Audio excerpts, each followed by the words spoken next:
বিচার নিশ্চিতকরণ এবং গণহত্যার দায়ে অভিযুক্ত জনগণ কর্তৃক প্রত্যাখ্যিত আওয়ামী লীগের রাজনীতি বাংলাদেশে নিষিদ্ধকরণের জন্যই মূলত আজকের এই জরুরি সংবাদ সম্মেলন।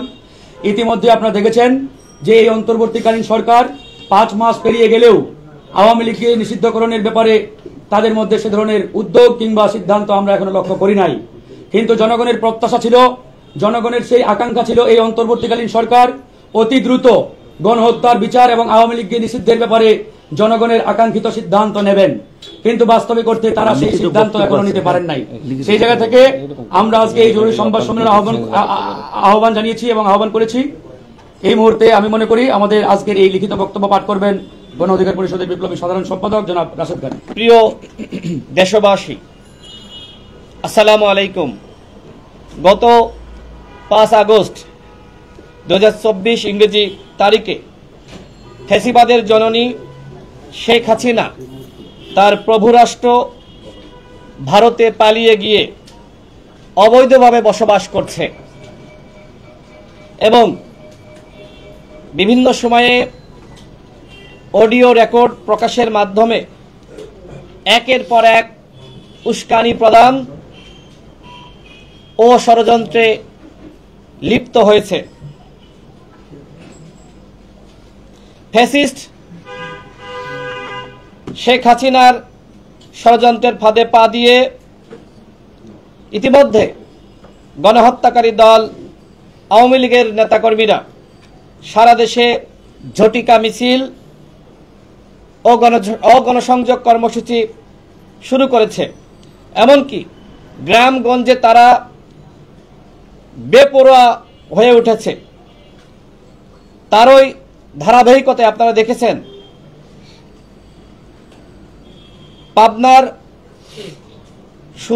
পাবনার সুজানগর উপজেলা আওয়ামী লীগের সভাপতি আব্দুল ওহাবকে পুলিশের হাত থেকে আওয়ামী লীগের নেতাকর্মীরা ছিনিয়ে নিয়েছে। এমনকি আমরা দেখেছি যে তারা প্রেস বিজ্ঞপ্তি দিয়ে হরতাল, অবরোধ এবং বিভিন্ন নাশকতামূলক কর্মসূচি পালনের সিদ্ধান্ত নিয়েছে। প্রিয় দেশবাসী, 8 আগস্ট ক্ষমতা গ্রহণের পর থেকে অন্তর্বর্তীকালীন সরকার আওয়ামী লীগের অপরাধীদের বিষয়ে যতটা কঠোর হওয়া দরকার ছিল আমরা তার বিপরীত চিত্র দেখতে পাচ্ছি। যুগান্তরের প্রতিবেদনে উল্লেখ করা হয়েছে 8 আগস্টের পর থেকে এখনো পর্যন্ত স্বৈরাচারের 572 জন দোষর জামিনে মুক্তি পেয়েছে। গণহত্যার আসামিরা কিভাবে জামিন পাচ্ছে আমরা সরকারের কাছে সেটির স্পষ্ট ব্যাখ্যা জানতে চাই। এছাড়া গণ অভ্যুত্থানের পরে সারা দেশে কতজন আওয়ামী লীগের অপরাধীদেরকে গ্রেপ্তার করা হয়েছে সেটিও স্বরাষ্ট্র উপদেষ্টাকে আগামী 24 ঘন্টার মধ্যে জনসম্মুখে প্রকাশ করার দাবি জানাচ্ছি। প্রিয় দেশবাসী, গণ অভ্যুত্থানে প্রায় 2000 মানুষ শহীদ হয়েছে, 30,000 আহত যোদ্ধারা ঠিক মতন চিকিৎসা পায়নি, যে কারণে তারা দেখবেন এর আগে পঙ্গু হাসপাতালের সামনে অবরোধ কর্মসূচি পালন করেছে এবং গত পরশুদিন তারা প্রধান উপদেষ্টার কার্যালয়, রাষ্ট্রীয় অতিথি ভবন, যমুনা সেটি তারা ঘেরাও করেছিল।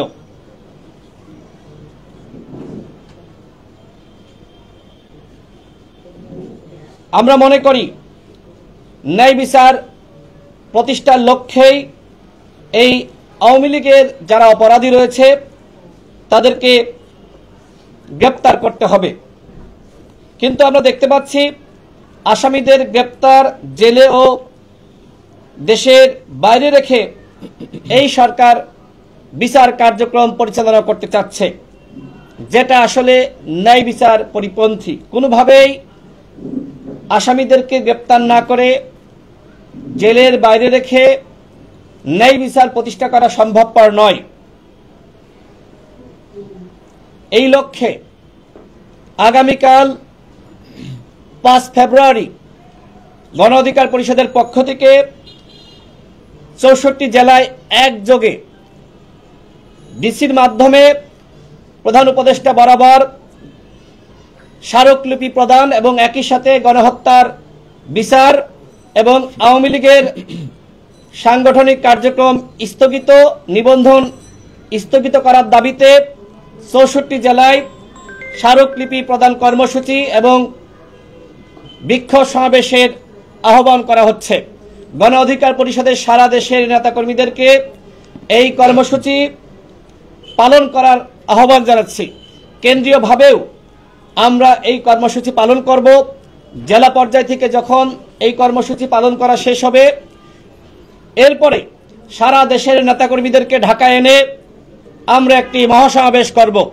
আওয়ামী লীগ যে অন্যায় করেছে, অপরাধ করেছে, কোনোভাবেই তাদেরকে ক্ষমা করার সুযোগ নাই।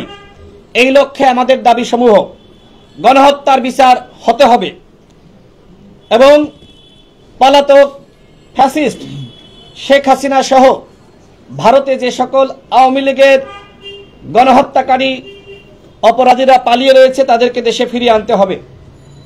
আমাদের 2 নম্বর দাবি হলো বিচার পূর্ব আওয়ামী লীগের সাংগঠনিক কার্যক্রম ও নিবন্ধন স্থগিত ঘোষণা করতে হবে। 3 নম্বর, সারা দেশে চিরুনি অভিযানের মাধ্যমে আওয়ামী লীগের অপরাধীদের গ্রেপ্তার করতে হবে, তবে নিরপরাধ ও নিরীহ আওয়ামী সমর্থক ও নেতাকর্মীদের সাথে অন্যায় ও জুলুম করা যাবে না।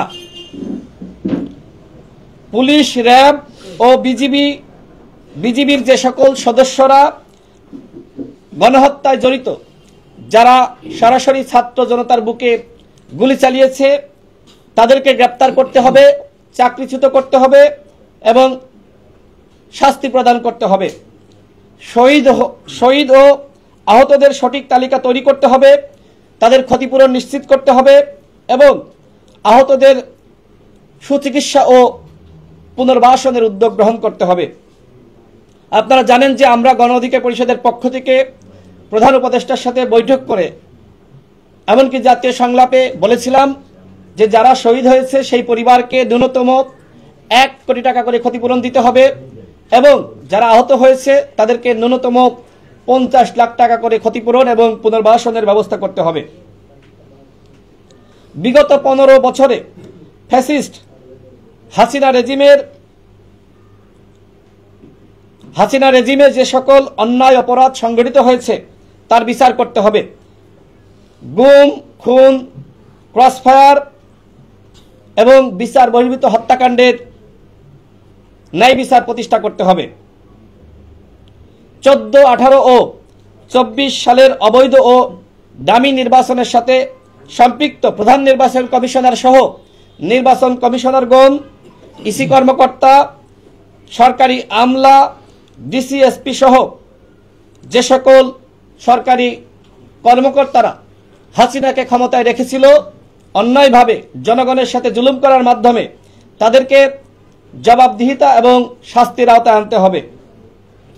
জাতীয় ঐক্য ও সংহতি প্রতিষ্ঠায় ফ্যাসিবাদ বিরোধী সকল রাজনৈতিক দলের সমন্বয়ে রাজনৈতিক পরিষদ গঠন করতে হবে। প্রায় 6 মাসেও উপদেষ্টা পরিষদের অযোগ্যতার কারণে কাঙ্ক্ষিত লক্ষ্য ও জনগণের প্রত্যাশা পূরণ করা সম্ভবপর হয়নি, যে কারণে এই অযোগ্য অথর্ব উপদেষ্টা পরিষদের পুনর্গঠন ও সংস্কার করতে হবে। আমরা এর আগেই বলেছি, বিপ্লবের পরে এইভাবে অযোগ্য অদক্ষ ব্যক্তিদের মাধ্যমে কোনোভাবেই উপদেষ্টা পরিষদ গঠন করা যায় না। মাননীয় প্রধান উপদেষ্টা নিজেই বলেছেন যে তাড়াহুড়া করে যোগ্য ব্যক্তিদের মাধ্যমে এই উপদেষ্টা পরিষদ আমরা গঠন করতে পারিনি। তার মানে তার কাছে এখন সুযোগ এসেছে যারা অযোগ্য তাদেরকে সরিয়ে যোগ্য ব্যক্তিদের ইনক্লুশনের মাধ্যমে এই উপদেষ্টা পরিষদ পুনর্গঠন করা। সংস্কার কমিশনগুলো যে প্রস্তাবনা দিয়েছে, রাজনৈতিক দলগুলো এবং গণ অভ্যুত্থানের যে স্টেক হোল্ডার বা শক্তি রয়েছে তাদের সাথে দ্রুত সংলাপের আয়োজন করা এবং এই সংলাপের মাধ্যমে অন্তর্বর্তীকালীন সরকারের পরিকল্পনা কি এবং তারা কি করতে চায় সেই লক্ষ্যে তাদের রোডম্যাপ প্রকাশ করতে হবে। সরকারের উপদেষ্টাদের রাজনৈতিক বক্তব্য প্রদান থেকে বিরত থাকতে হবে এবং তাদের আশীর্বাদে, ছত্রছায়ায় ও সহযোগিতায় যাতে কোনো কিংস পার্টি গঠিত না হয় সেই বিষয়ে লক্ষ্য রাখতে হবে। ইতিমধ্যে আমরা দেখেছি প্রধান উপদেষ্টা বিদেশি গণমাধ্যমের কাছে যে সাক্ষাৎকার দিয়েছেন সেখানে তিনি নতুন রাজনৈতিক দলকে আশীর্বাদ জানিয়েছেন। উপদেষ্টার পদে থেকে এই ধরনের আশীর্বাদ কোনো দলকে জানানো যায় না। তিনি সকল দলের, সকল মতের এবং গণ অভ্যুত্থানের সকল শক্তি, এই গণ অভ্যুত্থানে আপনারা জানেন আমাদের গণ অধিকার পরিষদ এবং অঙ্গ সংগঠনের 11 জন নেতাকর্মী শহীদ হয়েছে, আমাদের অগণিত নেতাকর্মী গুলিবিদ্ধ হয়েছে, আমাদের সভাপতি নুরুল হক নূর তিনি গ্রেপ্তার হয়েছিলেন। কেন? কারণ ছাত্র সমন্বয়কদেরকে তিনি দিক নির্দেশনা দিয়েছিলেন এবং সেই বিষয়ে মামলা হয়েছিল এবং সমস্ত গণমাধ্যমে কি কারণে, কি বিষয়ে মামলা হয়েছে, নুরুল হক নূর কি বক্তব্য দিয়েছিলেন প্রকাশিত হয়েছে। আমি সেটি নতুন করে বলতে চাই না, শুধুমাত্র একটি কথাই বলতে চাই, তিনি যখন কারাবন্দী তখন তিনি যে ঘোষণা দিয়েছিলেন যে এই সরকারের 90% পতন হয়ে গেছে, এদেশের জনগণকে আমি আহ্বান করব আপনারা একটু ধৈর্য ধরেন, 10% ধাক্কা দেন। ওই সময় এই সাহসী বক্তব্য, যখন আন্দোলন স্তিমিত হয়ে গিয়েছিল ওই সময় এই বক্তব্য সারা দেশের মানুষকে সাহস জুগিয়েছে। তারপরে আপনারা দেখবেন যে এই সরকার গঠিত হয়েছে গণ অধিকার পরিষদের ন্যূনতম মতামত ছাড়াই। 71-এর পরে যেমনি ভাবে আওয়ামী লীগ এবং শেখ মুজিব স্বাধীনতাকে দখল করেছিল, মুক্তিযুদ্ধকে দখল করেছে, ঠিক একইভাবে আমরা দেখতে পাচ্ছি 24-এর পরেও একটি গোষ্ঠী এবং একটি পক্ষ তারা এই গণ অভ্যুত্থানকে দখল করেছে। আমরা মনে করি এই গণ অভ্যুত্থান সবার নেতৃত্বে সকল দল এবং শক্তি, বিএনপি, জামাত ইসলাম, ইসলামী আন্দোলন সহ সকল ইসলামিক দল, মধ্যপন্থী দল, বাম সংগঠন সকলেই জেল, জুলুম, নির্যাতন, নিপীড়নের শিকার হয়েছে। আমরা রাজনৈতিক শক্তি বা দল আমরা দীর্ঘ 15-16 বছর ধরে লড়াই চালিয়েছি। একটা দেওয়াল কিন্তু একদিনে ধাক্কা দিলে সেই দেওয়াল পড়ে যায় না। আমরা সবাই মিলে সেই দেওয়াল ধাক্কা দিয়েছি। আমরা 90 জন মিলে, পরবর্তীতে ছাত্র নেতৃবৃন্দ এসে তারা কিন্তু ধাক্কা দিয়ে পুরোটা ফেলিয়ে দিয়েছে, তাদেরকে আমরা সাধুবাদ জানাই। কিন্তু যারা এতদিন ওই ময়দানটা তৈরি করলো, যারা গণ অভ্যুত্থানের প্রেক্ষাপট তৈরি করলো, তাদেরকে বাদ দিয়ে যদি আপনি সরকার গঠন করেন তাহলে তো সেটি কোনোভাবেই গ্রহণযোগ্য হয় না। আমাদের সভাপতি তার যে বলিষ্ঠ ভূমিকা এই গণ অভ্যুত্থানে, আমাদের ফারুক হাসান বলেন, হাসান আল মামুন বলেন, আমাদের এখানে আরিফ সাহেব আছেন, এরশাদ সিদ্দিকী আছেন, সবাই মিলে যে বলিষ্ঠ ভূমিকা রেখেছে। যখন ছাত্র সমন্বয়করা হাসপাতালে ভর্তি তখন আমাদের নারী নেত্রী ফাতেমা তাসনিম আপনারা দেখেছেন, সেখানে সাহস করে গণমাধ্যমে বক্তব্য দিয়েছেন, তাদেরকে সেবা করেছেন, খোঁজখবর রেখেছেন। আমাদের নেতৃবৃন্দ এভাবেই সবার সাথে সমন্বয় করে কাজ করেছে। কিন্তু যে সরকার গঠিত হয়েছে সেটা একটি একপাক্ষিক সরকার। এই কারণে আমরা আগেও বলেছি, এখনো বলছি, সবসময় বলবো, আমাদের দাবি ছিল যেহেতু একটি জাতীয় সরকার গঠন করা, যেহেতু আপনারা জাতীয় সরকার গঠন করেননি, একটি একপাক্ষিক সরকার গঠন করেছেন এবং বিগত প্রায় 6 মাস অতিবাহিত হলেও এখনো পর্যন্ত রাষ্ট্র সংস্কারের কোনো নমুনা আমরা লক্ষ্য করছি না। বরং আমরা দেখতে পাচ্ছি যে এই উপদেষ্টারা তারা নানান ধরনের অন্যায়ের সাথে জড়িত হচ্ছেন। আজকে সমকালে যে সংবাদ প্রকাশিত হয়েছে গাড়ি ব্যবহারকে কেন্দ্র করে অনিয়ম, এটি আসলে কোনোভাবে গ্রহণযোগ্য না। রাষ্ট্র সংস্কারের নমুনা আগে যারা উপদেষ্টা রয়েছে তাদেরকে দেখাতে হবে। আমরা এর আগে দাবি করেছিলাম যে সকল সরকারি কর্মকর্তা রয়েছে তাদের সম্পদের হিসাব দাখিল করতে হবে। যেহেতু প্রায় 6 মাস অতিবাহিত হয়েছে, আমরা দাবি করছি যে প্রত্যেক উপদেষ্টা এবং উপদেষ্টাদের পিএস, এপিএস এবং পিআর সহ যে সকল কর্মকর্তারা রয়েছে এবং সচিব, তাদের সম্পদের হিসাব জনগণের সামনে দাখিল করতে হবে। এবং আমাদের যে গুরুত্বপূর্ণ দাবি সেটি হলো, প্রধান উপদেষ্টা বলেছেন যে নতুন কোনো রাজনৈতিক শক্তির উত্থান না হলে সেই আওয়ামী লীগের মতন সেই কালচার ফিরে আসবে। তিনি এই পদে থেকে এ ধরনের বক্তব্য দিতে পারেন না। কোনো উপদেষ্টা কিংস পার্টির ব্র্যান্ড অ্যাম্বাসেডর হতে পারেন না, কারণ উপদেষ্টাগণ সবার, সে বিষয়ে তাদের লক্ষ্য রাখতে হবে। রাজনৈতিক দলগুলোর সাথে এই সরকারের দূরত্ব কমানোর আহ্বান করছি। এই লক্ষ্যে একজন উপদেষ্টাকে রাজনৈতিক দলগুলোর সাথে এবং গণঅভ্যুত্থানের অন্যান্য যে স্টেক হোল্ডার তাদের সাথে সার্বক্ষণিক লিয়াজুর দায়িত্ব প্রদান করার আহ্বান জানাচ্ছি।